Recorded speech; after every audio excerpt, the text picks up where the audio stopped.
for Angela, and of course the support of all of you guys. Thank you so much. Alright, kausapin lang natin si Angela ng very quickly, no? How are you today? This is your first leading role. How does it feel?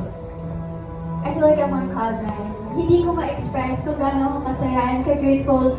Whose talent has captured hearts across film and television. Nakilala natin siya sa mga pelikula tulad ng Baby Boy, Baby Girl, The Ship Show, Instant Daddy at Penduko. At sa hit Viva One series na Ang Mutya ng Section E at Seducing Drake Palma. At ngayon naman, sa kanyang very first leading film, sa Ang Werewolf Boy. Let's all welcome, of course, Robin Angeles.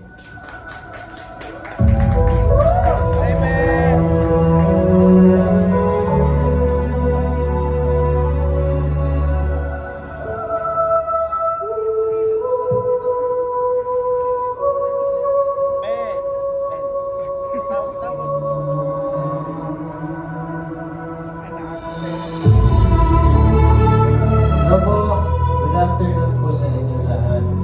Sobrang happy po ako na nandito kayo ngayon sa press con natin. Thank you so much po sa pagpunta. And napanood nyo na yung trailer. Ako hindi pa. Excited na ako. Kamusta naman yung trailer? Maganda? Talaga. Thank you so much po sa pagpunta niyo. Papanoorin natin ang trailer later sabay-sabay. Okay, now request na po tayo ng group photo with the lead stars, of course, and Direk Crisanto. Mamaya magkakaroon ulit tayo ng one more opportunity to capture this magical moment, of course, ang A Werewolf Boy Grand Media Conference showing the very first offering, in fact, of Viva next year. Alright, for Unified Gaze, tingin lang po tayo towards the center, ladies and gentlemen. Maraming salamat po. Lovely. Ngayon naman po, towards the left side of the room, thank you so much to our dear friends from the press for always making it here sa ating venue, ang Viva Cafe. Thank you. And finally, towards the right side of the room, ang mga nandito yan, madaling araw pa lang, nandito na sila to show their love and support for you. Alright! Maraming salamat po, Direk, Angela, and Robin. Magkakaroon tayo muli ng one more opportunity for a group photo. And now, we proceed to our media conference. Of course, our dear friends from the press. Now is your chance to direct your questions to anyone here. Just a few reminders. Let us limit the questions to 2 per media outlet po. That will include your follow-up to accommodate everyone. Maraming salamat. And of course, questions po. Sana related to the film as much as possible. Maraming salamat po. Okay, starting off with June Lalin from Abante. Hi! Opo. Good afternoon. Hello! Kamusta po? Congratulations, syempre, di ba? Pero unahin ko muna si Direk, kasi si Direk, lagi ko naman ito Ay, sorry. ka-chat. Direk, yan, congrats, syempre, natapos mo na ang Werewolf Boy. Kausap kita after the last shooting day, inabot kayo ng 5 p.m. Pero dinawin natin, late call kasi. Late call po kasi. Okay. Direk, sabi mo sa akin, never sumakit ang ulo mo. Yes. Na Robin and Angela. Yes. Siyempre, nakwento mo why. Pero for the benefit ng mga nandito, bakit po? Kasi prepared yung dalawang ito sa unang pelikula nila together.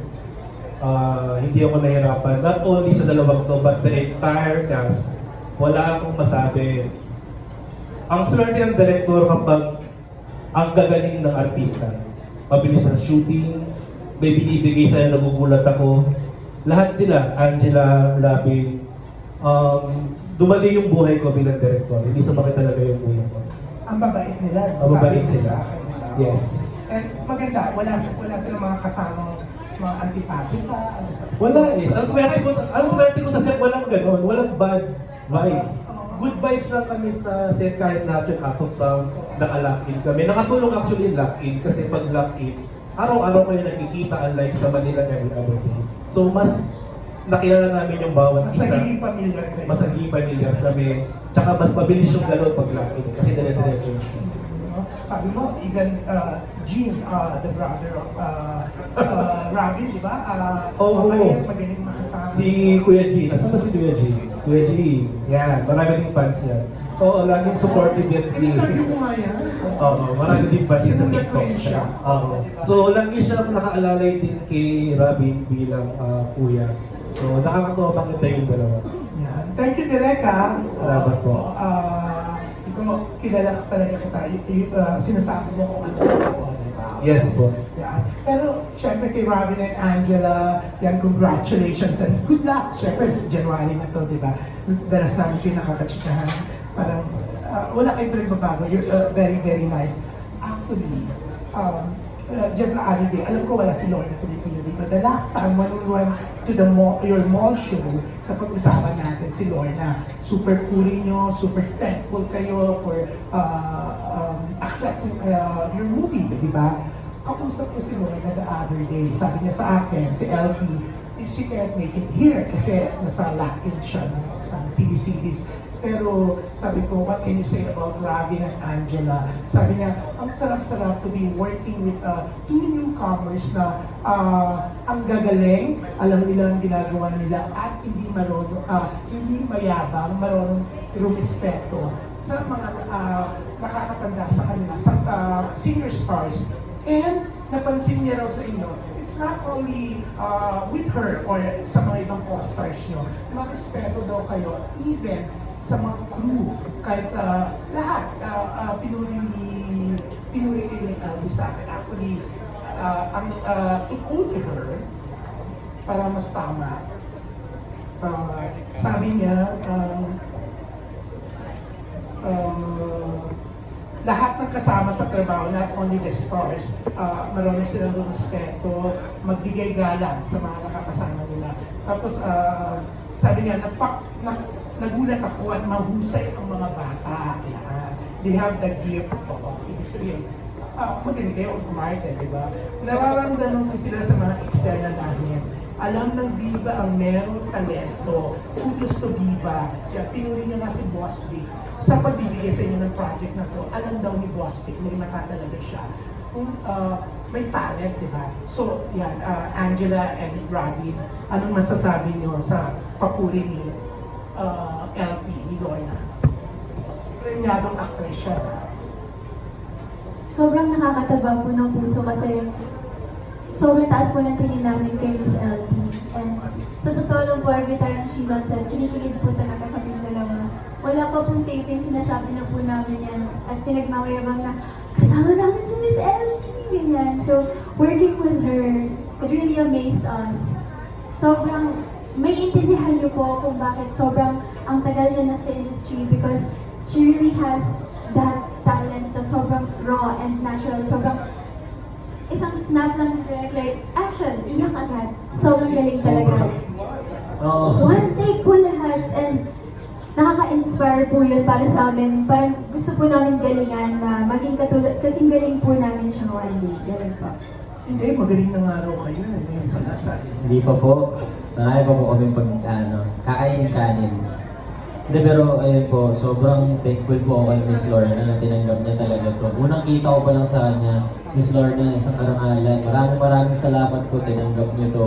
Tapos hindi ko pa nga po siya makausap masyado nun kasi nasa starstruck talaga ako sa kanya. Pero ganyan po yung sinabi niya tungkol sa akin. Kaya sobrang nakakakilig. Isang napakalaking artista.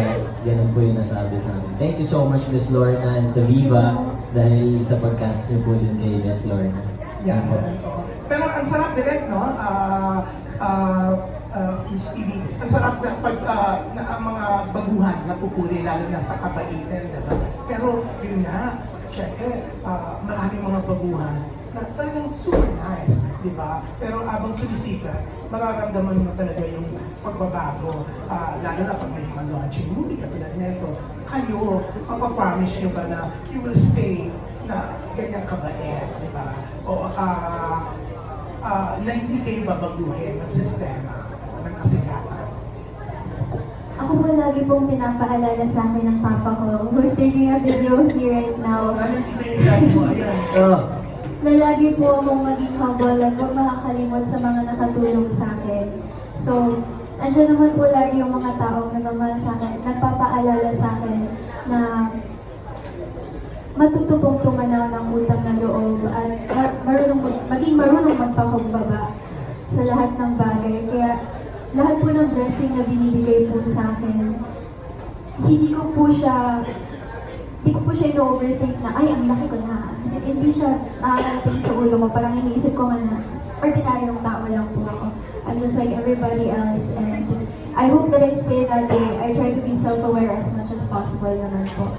I'm sure, Angela, no, kasama ng mom mo ngayon, she's guiding you. Kasi, di ba sabi mo sa amin, yan ang tulong ng mom mo, na maging mabait sa kapwa mo, maging marunong makisama. I'm sure she's very, very happy. Kahit 5 years na nga siyang wala, di ba? I'm sure she's really guiding you. Gabi. Ako naman po, sure ako na na hindi lalaki yung ulo ko. Kasi alam ko na si Lord mismo yung magbababa sa akin pag talagang lumaki yung ulo ko. Talagang tinatatak ko sa utak ko yun na dapat wala magbabago sa akin. Kahit anong pelikula na yun, kahit mag-MMFF na ako, wala akong rason para magbago. Kasi wala naman ako dito kung wala yung mga tao sa paligid ko. Yun po. Thank you Thank very you po. much. And syempre, good luck ha, Salamat January po. na to. We're all so excited. Si Direk, ang galing-galing niya. Talaga. Yeah. Thank you so much, Direk. Thank you, Phoebe. Thank you po. Thank you! Great questions. Maraming salamat po, Sir June Lalin. Okay, ang susunod na magtatanong, let me just enumerate the list of press na magtatanong para maka-ready po tayo. Bobby Recantina, Nurse Alma, followed by Aster Amoyo and Jeff Fernando. Ngayon po, from Manila Bulletin, let's hear from Bobby Recantina. Marami din na Angela. Kay Direk, saan kayo na-challenge sa paggawa ng movie na to? Considering na adaptation siya. Ang unang challenge niya is paano ko siya ikukwento ng kwentong Pilipino. Isa yun. Pag kasi pinanood mo yung original, it's very Korean. It's heavy on comedy. So kailangan ko siyang i-adjust sa Filipino culture at kailangan ko siyang gawing rom-com because I'm working with a lot of people. So that's the first challenge na I think nagawa natin. And secondly, more on shooting yung challenge kasi lahat kami out of town. Lahat kami out of town. Tsaka ito yung unang pelikula ko. This is my fifth film na nagdirect ako ng may rigging. Ito sinabi ko sa harness to. May stunt, may heavy prosthetics. Basically, yung buong nature ng pelikula is challenge on my part as the director. Yun po. Okay, second question. Yung ending ng original na pag-usapan din siya eh. Pero kayo, how would you describe yung ending nitong... Naku, hindi ko pwede ikwento yung ending kasi it's an Describe it ending. in one- Pero definitely, ibang-iba yung ending namin Okay. sa original. Kailangan namin siyang baguhin for the Filipino audience. Thank you, Direk. Thank you. Salamat po. Thank you, Po. Okay, thank you so much. Up next, pakinggan natin from GMA Entertainment, Nurse Almo. Hello, good afternoon. Here Hello po. for Robin and Angela. Anong pakiramdam na after ng series nyo meron na kagad kayo? At kayo pa yung parang first movie of the year next year? Sabi ko nga po, this 2025 is the biggest plot twist na year ng buhay ko. Kasi even seducing Jake Palma, hindi ko po siya in-expect. It just landed on my lap. And when I heard the news that I will be starring in a film and not just starring, I'd be leading in it, sobrang hindi ako nakapaniwala na natulala lang po ako eh. Tapos parang I had to snap back into reality na, wow, ang galing. Lahat ng mga pinagdarasal ko noon, lahat ng pinapangarap ko noon na parang imposible man kami, biglang nasa harapan ko na. At that moment, I didn't know how to react, but now that I'm sitting here in this press con with everybody, it seems more real to me. Kahit tapos na po siya, parang I'm still in a limbo. Hindi ko pa siya ma-process, but I'm just super grateful and happy. Tuloy-tuloy po yung blessings na dumarating sa akin. Thankful lang po talaga ako kay God, pati sa Viva, at sa lahat po ng mga nagtitiwala sa akin. Yan lang po. Ako naman po, hanggang ngayon talaga hindi pa rin nagsisink in sa akin. Sobrang excited po ako sa pelikulang to. Parang kailan lang po, sa lahat ng interviews ko, sinasabi ko sana magka-pelikula po. Sana makagawa po ako ng kakaibang pelikula. Tapos ngayon, pinagkatiwala po sa amin ni Viva itong A Werewolf Boy. Napakalaking pelikula po nito. Tapos sa amin po ni Angela, pinagkatiwala. Tapos isang napakagaling na director pa yung nag-direct. Kaya super thankful po talaga kami. Super, talagang hanggang ngayon kinikilig pa rin ako. Hindi ko pa rin napaprocess na hilig. Hindi ko pa rin napaprocess na may pelikula na po. Wala nga po akong masabi sa inyo ngayon eh. Pero yun, super thankful lang po ako sa lahat and sa Diyos. Thank you po. And for my second question for Angela, you're a P-pop member before. Masasabi mo ba na worth it yung pag-try mo sa acting mo? Yes po. It's always been a dream of mine to be an actress. And passion ko din po yung dancing and singing. Pero once I started acting, parang dito ko na-realize na mas love ko pala talaga ang acting. Mas ang saya sa feeling, mas fulfilling siya. Ang sarap po talaga sa feeling. And I just love acting so much po. Follow up lang, iko-continue pa rin ba yung P-pop career mo or all the way, acting career? I'm torn because, like I said, love ko rin po talaga mag-sing and mag-dance. Kaya as much as possible, tinatry ko siyang i-incorporate sa mga mall shows. Sumasayaw po ako, kumakanta ako. Para satisfied yung self ko na I'm still dancing, I'm still singing, kahit I'm no longer part of a girl group po. Parang ano ko po siya eh. Parang multo. Yung pagiging in a P-pop girl group. Thank you. Salamat po. Okay, maraming salamat po. Ngayon naman, acknowledge po natin, of course, ang ating award-winning actress part of the cast. Ladies and gentlemen, palakpakan po natin, Miss Candy Pangilinan. Miss Candy. Miss Candy, bati po muna kayo, please, kayo in the center for solo photo po. Gorgeous, gorgeous lady.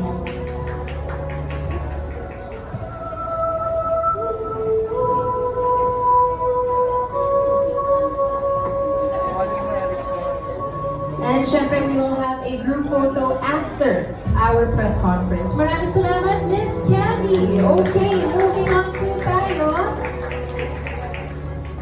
Let's hear from Aster Amoyo from TikTok, People's Journal, and PSN. Kukonti pa. At tatayo daw ako. Magkano? Sorry. Congratulations muna sa inyong lahat. Candy, good you made it to the press con. Ikaw na muna tatanungin ko.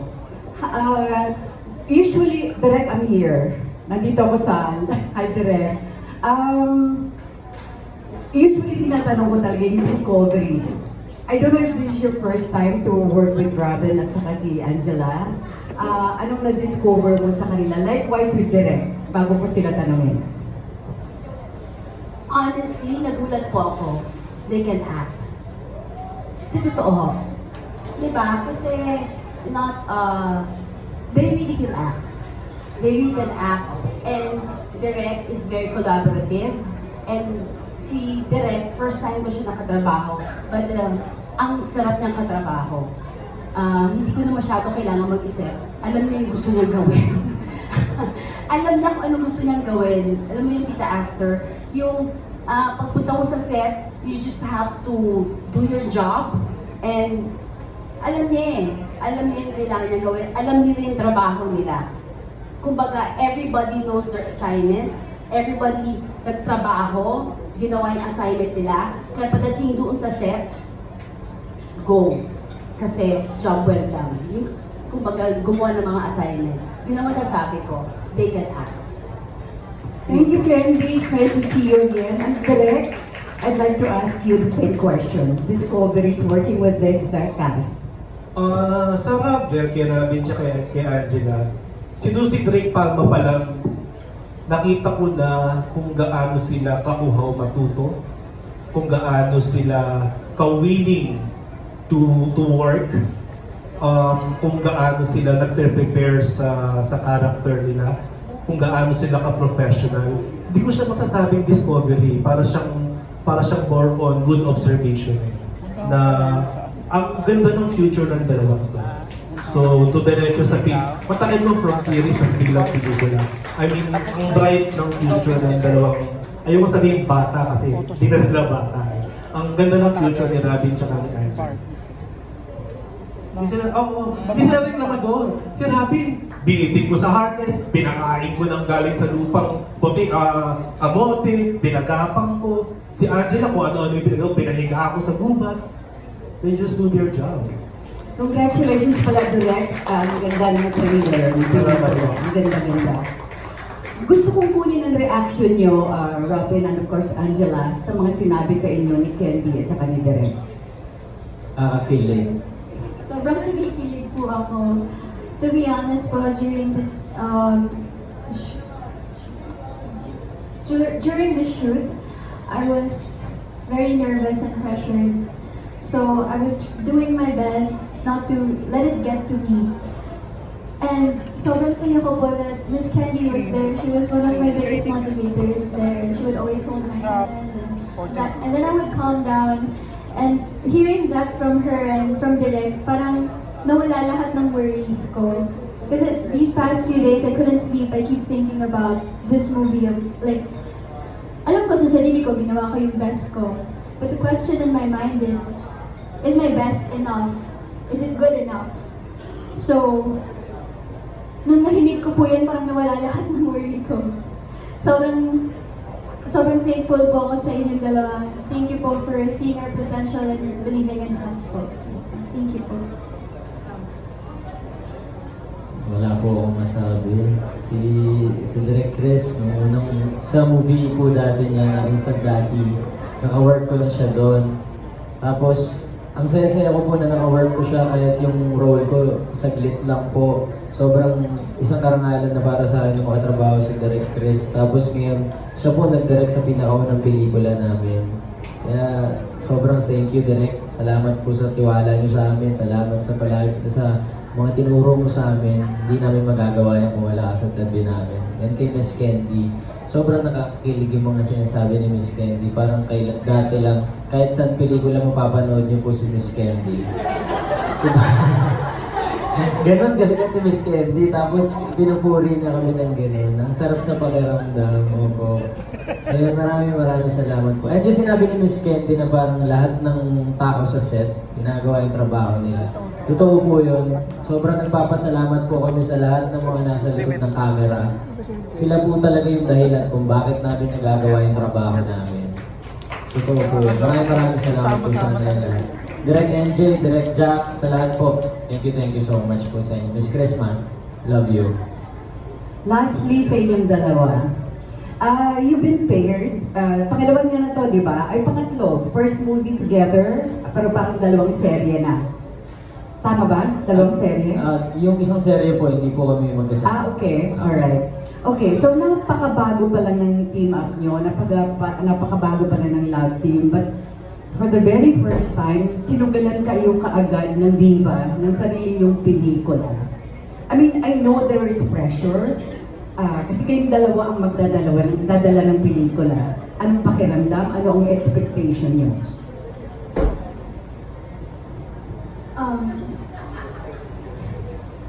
I don't know what to answer for the first time kasi po, nung sinabi nga po sa akin na, nung in-announce po sa amin na magkaka-movie kami together, nagulat po kami kasi it hasn't been that long since our first project together.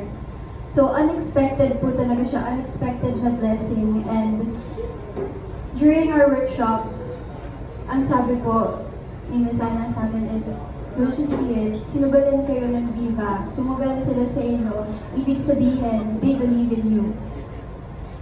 Ikaw or kayo na lang ang hindi naniniwala sa inyo. So parang big wake-up call yun na ako na lang pala yung hindi naniniwala sa sarili ko. So, after that, I started thinking and praying na I can do this. This was given to me, to us, for a reason. And ayun po.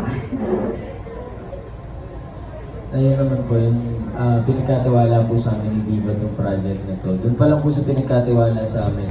Parang bago po kami mag-umpisa, parang pinag-usapan na namin yan na kailangan galingan po talaga namin dito.